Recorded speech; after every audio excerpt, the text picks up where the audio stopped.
they experience their emotions in relation to Krishna. But when they do, then these same emotions, these same bhavas, become transcendental. And actually, unless it's transcendental, it's not really a bhava. If it's material, it's simply a mundane emotion.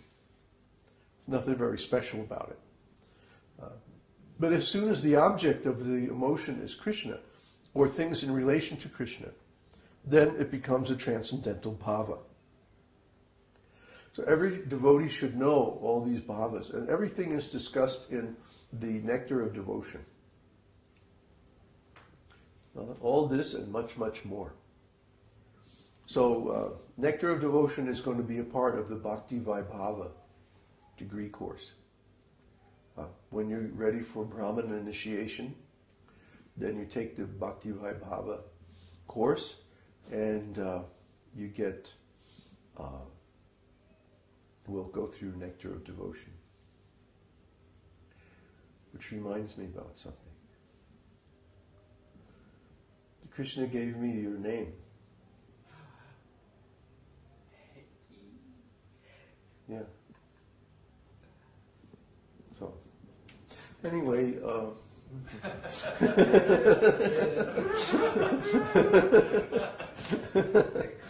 that?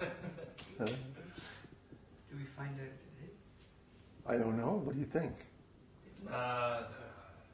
Next year. Well, it depends. I mean, do you want to have the whole ceremony and all this stuff, or you just want me to? We should have ceremony. We should have a ceremony for both of them. Yeah. But it doesn't hurt to tell the name, does it? No. Wow. Yes? No, it doesn't hurt. No. Next year. Okay, we'll wait till the ceremony. Yeah. Never is beautiful name. Just hear never. Just struck with wonder. Jāḍya. Jāḍya? No. No, not Jāḍya. Vitarka.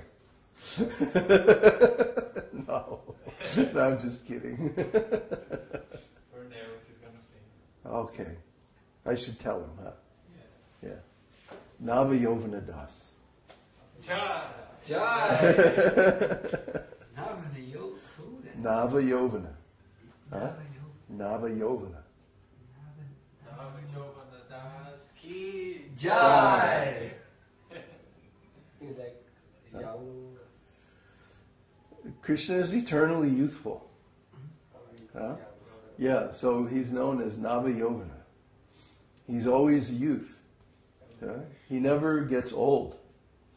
He grows up, from babyhood to childhood to youth, and that's it. He never grows older than 16 or so.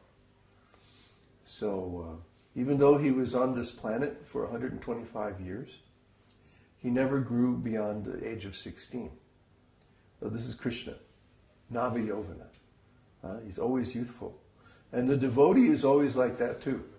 Devotee is like, doesn't think of himself in terms of the body. Devotee thinks of himself in terms of his spiritual identity.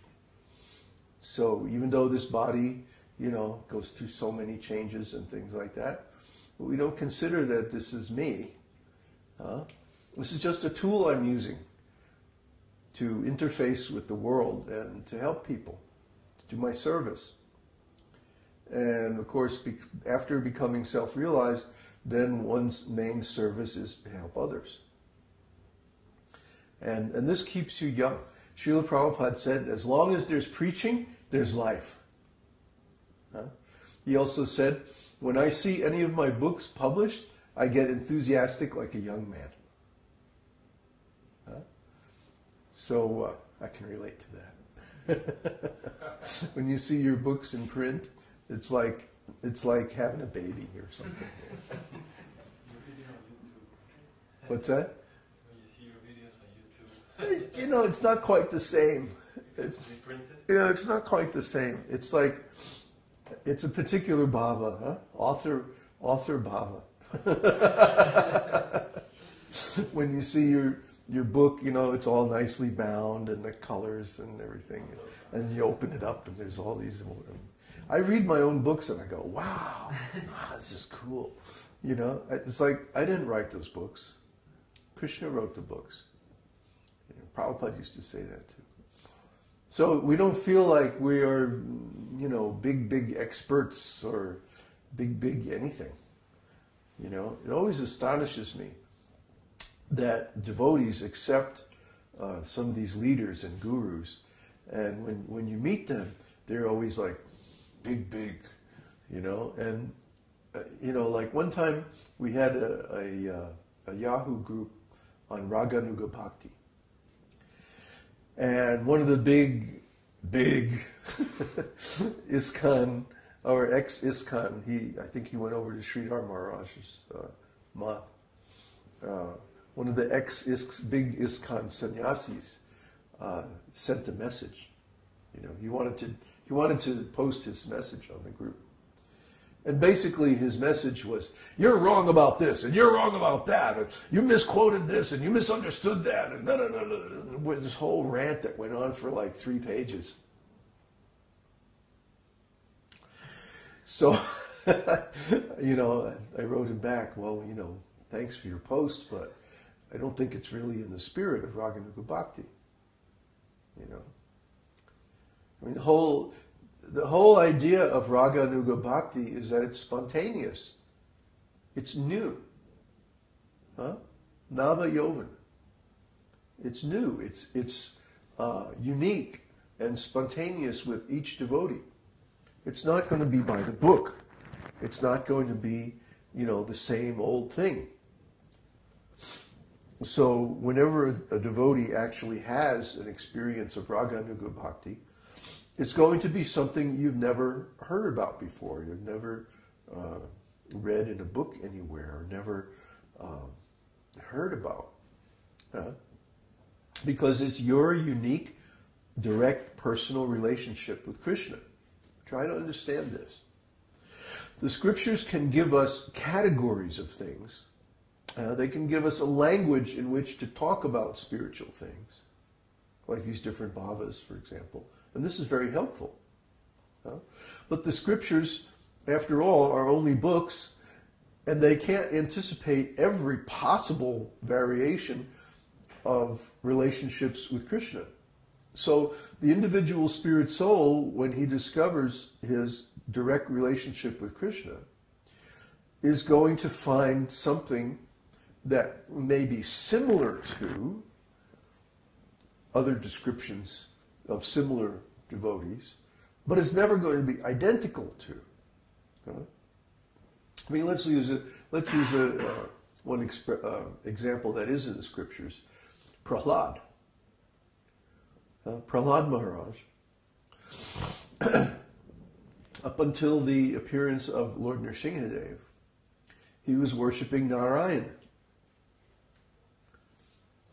He was worshipping Narayan in the classic four-armed form. He was a disciple of Narada.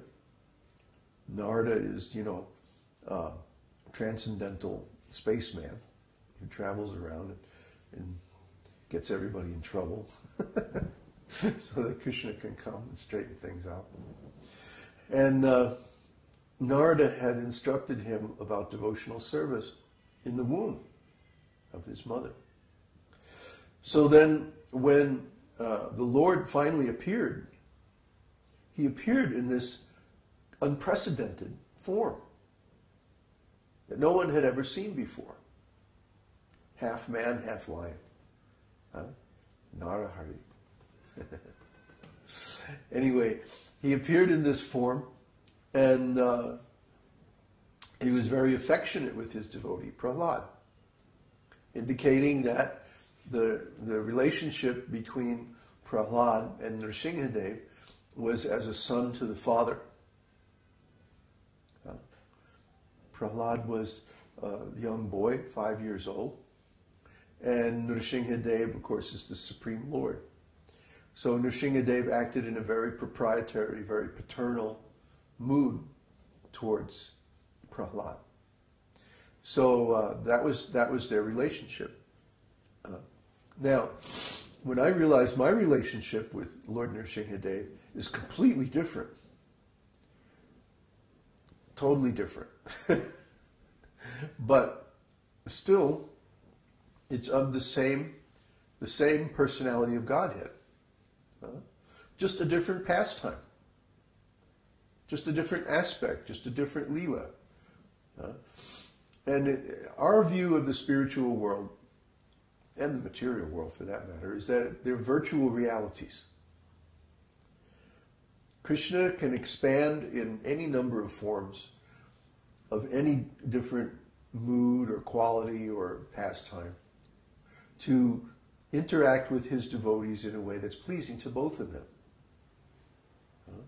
It's not like when you get to the spiritual world,